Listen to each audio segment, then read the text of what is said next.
So YouTube has been around forever at this point, right? And I should know. I mean, I've spent an incredibly unhealthy amount of time dwelling on this website. And what I've learned from my excessive time spent in this place is that there are a whole bunch of different types of YouTubers out there. You've got Mr. Beast and his thousands of wannabe clones, the people that just sit there and embarrass themselves, and then there's Cocomelon, which is, basically its own category at this point. The point is, most YouTubers can be put into a select few categories, which I intend to do today for you. You're welcome. Starting with the challenge YouTubers. Now, this might just be the most infamous kind of YouTuber. I'm talking the I ate the most pizza in 24 hours. I spent 100 days in the metaverse. I spent $1 billion in 50 hours. I committed credit card fraud at a retirement home type YouTuber. Now, a lot of people would label these guys as like your dollar store Mr. Beast types. And while a lot of them are, some of them aren't, kind of. Shout out to Ryan Trahan. He's probably my favorite in this category, and he needs my help, so go watch his videos. He's pretty cool. But anyway, let's be real here. Everybody wants to copy Mr. Beast. I mean, even I've tried my hand at it. One of Jimmy's first major successes was a video of him sitting there and counting from 0 to 100,000 in a single sitting. Like, why would he ever do that? Today, the video sits at well over 30 million views and basically kickstarted a series of videos where he just decided to repeatedly torture himself. So naturally, 2021 me had to record dabbing 10,000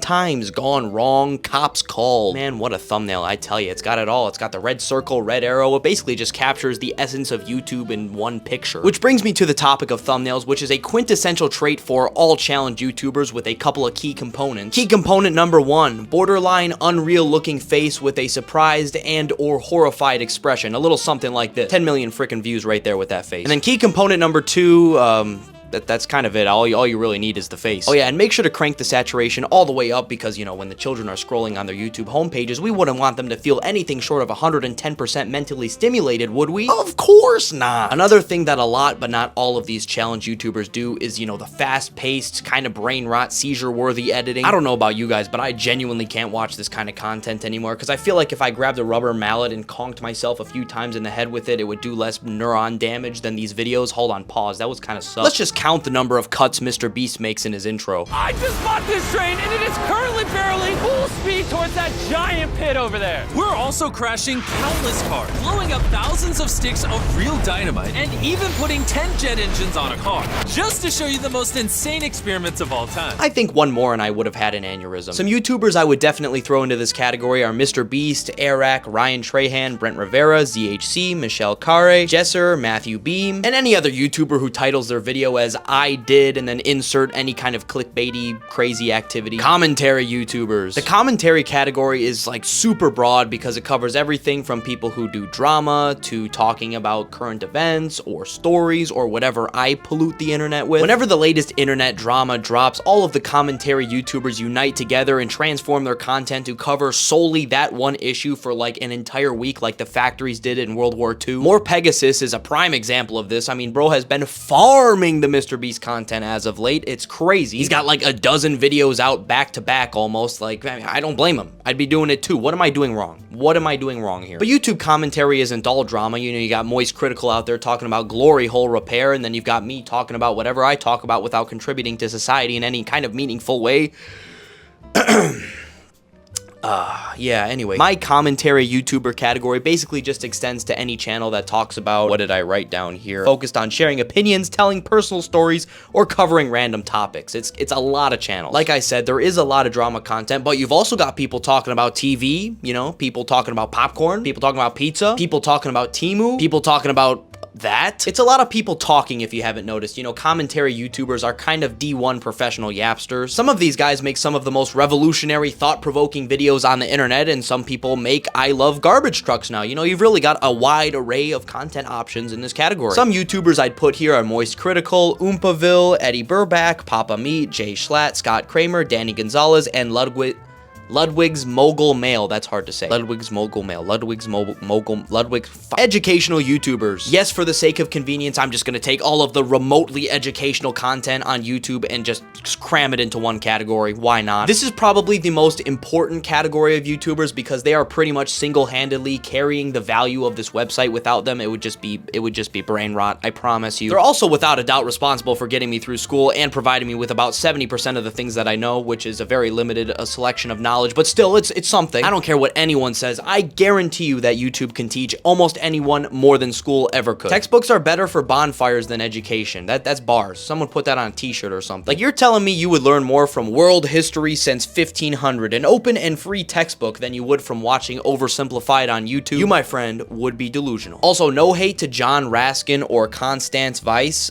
This was just the first picture that came up when I looked up textbook. Educational YouTubers have covered any topic you could ever want to know about, I promise. History, science, cooking, geopolitics, aviation, food, technology, like literally anything you could ever want to know about. Now, this is another super broad category, so let's break it down a little bit. History educational YouTubers are probably my favorite of the bunch. You know, they cover wars and that kind of stuff. I don't know how learning about a war could ever be boring. Like, give whoever invented public education an award for that shit. It's crazy. Some of my favorite history channels include Oversimplified, Mr. Beat, Alternate History Hub, and The Armchair Historian. You've also got your science guys like Mark Rober, who literally left NASA to make squirrel obstacle courses. You cannot make this stuff up. I'm also gonna throw finance YouTubers into this category, like Graham Stephan, who scolds people for buying Starbucks, and Andre Jick, who somehow manages to send me into a Warren Buffett stockbroker phase every 6 months. You know, only for me to buy Nvidia like the night before their earnings report, and then the stock falls 20% in the next week. I mean, how does that happen? I don't know. How does that happen?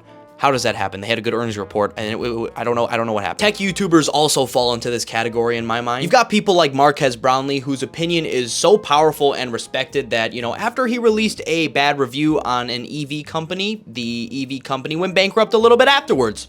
Is that a coincidence? You tell me, I don't know. And then there's Linus Tech Tips, who didn't know what the term hard R means. Like, I'm not gonna deny that I dropped my fair share of hard R's back then, because we didn't even, the term hard R didn't even exist. We didn't think about it, right? Are you talking like N-word hard R? What? No. Okay. I'm pretty sure that's how people use that term. No. I think that's so. The N-word.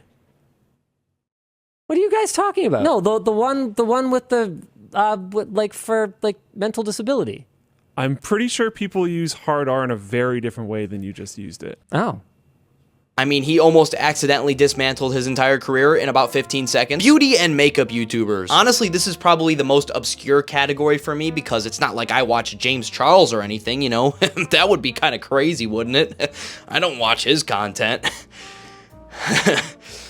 Why have we not cut to the next scene yet? Anyway, I really don't have much to say about these kinds of YouTubers. You know, they exist. They do their thing. Examples obviously include James Charles, but I mean, are there other ones? I don't know. Someone let me know in the comments, please. I'd also throw fashion channels into this category too, but I can't say much about them either, because I dress like I'm homeless every day. EDPs. Yeah, there are so many YouTube EDPs at this point that they're getting their own category. How is it that seemingly every month we're getting a brand new respected YouTuber trying to get a cupcake? Oh, I was actually coming out here to pick up a cupcake. You're like 26 years old. Surely you do not need to be conversing with your 14-year-old fan. Whenever EDPs are exposed, they're always sorry. Never for what they did. They're just sorry that they got caught. And then they release these bum-ass apologies like, we know you would still be doing it if we didn't catch you. Like, you're not fooling anyone. Nah, actually, look at that fist bump. Surely he couldn't have been doing anything wrong. He's just an innocent little guy. Come on. Kids content. Maybe it wasn't the best idea to put these two categories next to each other, but anyway, with a seemingly infinite library of meticulously crafted, high-quality educational content, YouTube content can actually be kind of beneficial sometimes for both adults and kids. And then we have Skibbity Toilet Bro. What the hell? I mean, on no other website would this kind of stuff flourish. The channel that created Skibbity Toilet, Da Fook Boom, has over 40 million subscribers. Guess how many views the average Skibbity Toilet video gets? You know, just throw out any wild number you could think of. Is it 100,000? Maybe a million? Maybe 10 million? No, it's 30 million. About, like 30 million. What am I doing wrong? But it doesn't stop there. You've got Cocomelon, which has basically become a substitute for parents at this point. Another one is Ryan's World, who's famous for his toy reviews. Problem with that is that, you know, kids don't stay kids forever. Ryan, I think your voice is getting a little deeper than mine at this point. It might be time to stop doing the toys. Hey guys,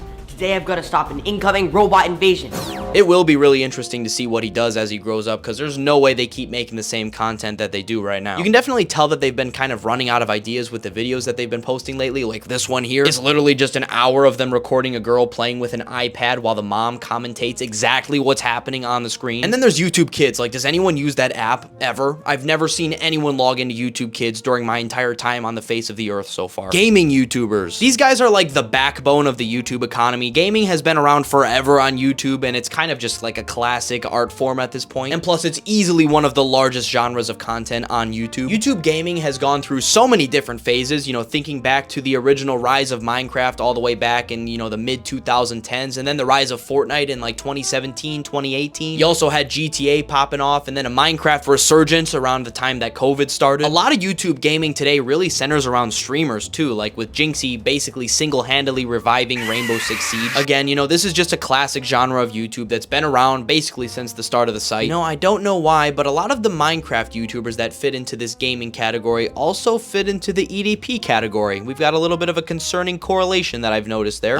What's up with that? Why does that happen so much? Reaction YouTubers. Reaction YouTubers kind of fall into the commentary category a little bit because they are literally commenting on what they are watching, but I think of them differently, and here's why. There are only two types of reaction YouTubers, and that's it. There is no in between. On the one hand, you have the people that actually provide some insight and value into what they're watching. You know, they'll say things, they'll crack a joke here and there, they'll add something that they know somehow. And then you got the dudes who actually just sit there and stare at the video. At the top corner of the screen, they just have a blank face, a little something like this.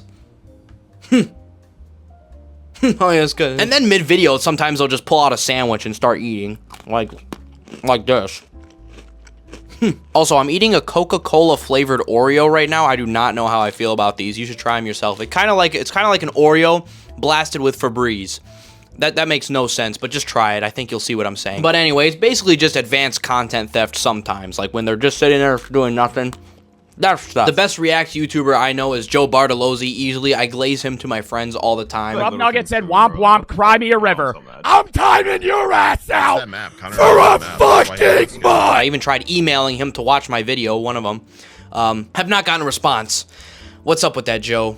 Let's get on that, please. There's actually a large debate on YouTube about the morality of reaction content because a lot of people claim that it's just a way for people to lazily steal content by just watching it for a video, while others claim that it is transformative and it falls under YouTube's community guidelines, so it's fair. As long as you don't fall asleep mid-video, I think you should be fine, unless you're just XQC who mumbles in alien language every time he watches something. I don't know what's going on over there. Yeah, I'm happy for that, but I've seen some of these documentaries. I ain't believe none of that. Hey, the game government. Vlog YouTubers. Yes, vlogging on YouTube in the literal sense, like 2017 Logan Paul plate smashing content, is dead. It is, but it has evolved. Hear me out. This category is where, you know, I'm putting all of the public pranksters who just go out and about in the world and just cause mayhem. We're talking the Jack Doherty, relax bro, it's just a prank, after they shot you in the left nut kind of YouTuber. And then there's also people like Loaf, Balin Levine, and David Dobrik, you know, before he dipped off the site. And then of course there's also a lot of travel vloggers, but the main people I'm thinking of are like the kind of prankster-ish type people, whether they're good or bad. You know, I feel like that's kind of what vlogging has turned into to an extent, if you know what I mean. Tutorial videos. Mr. Things, why doesn't this fall under education? Because it's its own thing, let me tell you. Yes, you are learning when you watch the videos, but you're not learning for education, you know. You are in a struggle. You are sweating, you need help. You need help, and where are you going first? You're going to YouTube to look for that tutorial from a dude that was recorded in 2009 with an accent you've never heard before. But that man will save your life, and this deserves its own category because it's just incredible. The video will have like 15 views. It'll be some super niche problem that you would think surely nobody's ever had this before, and sure enough, someone on YouTube